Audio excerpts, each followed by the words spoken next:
یہاں تو ایسے بھی تماشے دیکھنے میں ملے ہیں کہ 4 بھائی تھے، 1 بہن تھی، چلو بہن فوت ہو گئی تو اس کے بچوں نے مقدمہ کر دیا کہ ہماری اماں کا حصہ دو، تو چاروں بھائی جا کے بیان الفی دے آئے جج کے سامنے، ہماری بہن ہی کوئی نہیں، بیان الفی دے آئے معاذ اللہ، بہن ہی کو کس لیے؟ مال کے لیے، دولت کے لیے؟ انما اموالکم و اولادکم فتنہ، جنہاں لی تو پاپ کمائے کتھے نہیں ہو تیرے کر دے، بلا انہیں، اور یہاں کے تیری میت پہ کھڑے ہوں۔ میرے بھائی یاد رکھے،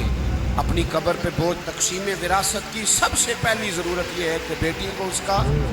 حصہ ملے، اور صحیح معنوں میں بیٹی کو اس کا حصہ ملے۔ میرے نبی کریم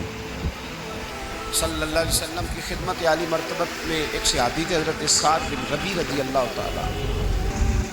یہ حدیث جامع ترمذی میں موجود ہے۔ حضرت سعد بن ربیع رضی اللہ تعالیٰ عنہ احد کی جنگ میں شہید ہو گئے، ان کی 2 بیٹیاں تھیں، ان کے بھائی نے ساری جائیداد اپنے قریب کر لی کیونکہ ابھی تک جائیداد کے احکامات بھی نہیں آئے۔ ان کی زوجہ اپنی دونوں بیٹیوں کو لے کے نبی پاک کی بارگاہ میں پہنچ کہا یا رسول اللہ صلی اللہ علیہ وسلم،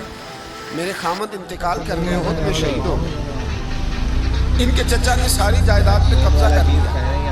حضور اب آپ بتائیں کیا کرنا ہے؟ اگر ان کے پاس کچھ نہیں ہوگا تو میں بیوہ عورت ان کے نکاح کیسے کروں، ان کو رخصت کیسے کروں؟ اس وقت اللہ کریم نے یہ آیہ مقدسہ نازل فرمائی جس کو آیت معراج کہتے ہیں۔ تو نبی پاک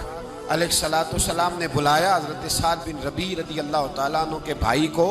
اور بلا کے فرمایا اللہ سے ڈر جا، 2/3 اس کی بیٹیوں کو دے، 8واں حصہ اس کی بیوہ کو دے، اور باقی جو بچ جائے وہ تیرا ہے، لیکن جو جس حقدار کا حق ہے وہ حق اسے۔ اور میں نے کئی ایسے بھی باپ دیکھے ہیں ماشاءاللہ،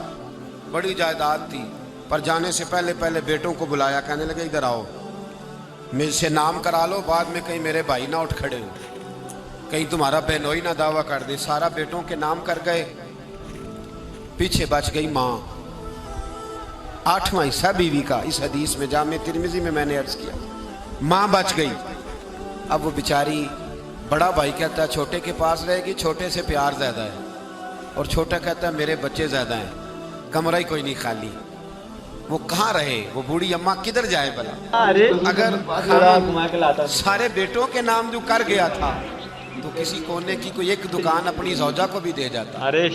کوئی اگر کوئی پلاٹ کسی جگہ اس بیچاری کے نام بھی کر جاتا جس کا شریعت نے حصہ رکھا تھا، اگر اپنی زندگی میں ہبہ کر رہا تھا، وراثت تو مرنے کے بعد ہوتی ہے، اگر ہبہ کر ہی رہا تھا تو کچھ تھوڑا اس کو بھی دے دیتا، جس نے بچوں کو پالا تھا، کوئی تھوڑا سا اس بیچاری کے حصے میں بھی آ جاتا، چلو اس کا بھی بڑھاپا وقار سے گزر جاتا۔ لیکن بیٹوں کو نوازتے لوگوں نے بڑے بڑے حق ضائع کیے، بیٹوں کو پالتے بڑے بڑے حق ضائع کیے۔ میں کہہ چکا ہوں جس درد سے بیٹی باپ سے پیار کرتی ہے، میرے نبی پاک علیہ السلام کی حدیث میں موجود ہے، حضور نے فرمایا بیٹیاں تو بڑی پیاری ہوتی ہیں، یہ لفظ ایک حدیث میں حضور نے فرمایا بیٹیاں تو بڑی پیاری ہوتی ہیں، یہ تو باپ کی جوئیں بھی نکال دیتی ہے، یہ محبوب نے جملہ فرمایا، تو جمعے تک نکال دیتی ابا کے سر سے، تو بڑی پیاری ہوتی۔ تو مہربانی فرمایا بیٹی کو اس کا اصل حق دیں، جائیداد میں اسے حصے دار بنا، بیوی کو اس کا حق دیں۔ اگر کسی وجہ سے آپ سمجھتے ہیں کہ والد نے یہ کام صحیح نہیں کیا، آپ اپنے باپ کی قبر سے بوجھ اتار دیں، اپنی بہن کو جو اس کا حق بنتا ہے اسے دیں، بھائی یہ جرت کریں، بھائی طاقت کا مظاہرہ کریں، بھائی ہمت کریں، دیں بہنوں کو، کیوں نہیں دیا جا رہا؟ والد کی جائیداد سے حق ہے، حصہ ہے ان کا، اس حصے کو لینا ان کے لیے بڑا ضروری۔ میرے نبی پاک علیہ السلام نے زندگی میں جو انسان اپنے بچوں کو کچھ چیز دیتا ہے تو اس کو وراثت نہیں کہتے، اس کو ہبہ کرنا کہتے ہیں۔ حضور نے زندگی میں بھی منع کیا ہے، تو جو ہے میری بات پر علماء نے اجازت دی ہے، اگر کسی دینی مرتبے کی وجہ سے اگر والد اپنے کسی بیٹے کو زیادہ دیتا ہے تو زیادہ دے سکتا ہے، کسی کو اس کو اجازت ہے، لیکن یہ عمل زیادہ محبوب نہیں ہے اللہ رسول کی بارگاہ میں۔ اس کو اجازت تو ہے زیادہ دے دینے کی، لیکن کسی ایک کو بالکل محروم کر دینے کی اجازت، ہمارے کچھ بوڑھوں کا یہ بھی خیال ہوتا ہے جس نے 4 دن پیسے زیادہ، پیر زیادہ دبا دیے، 2-4 ایکڑ زمین اس کے نام ہو گئی، پیر جو زیادہ دبائے، جو ذرا 4 دن قریب زیادہ بیٹھا اس کو ہلکا ہلکا نوازنا شروع کر دیا. یہ طریقہ محمود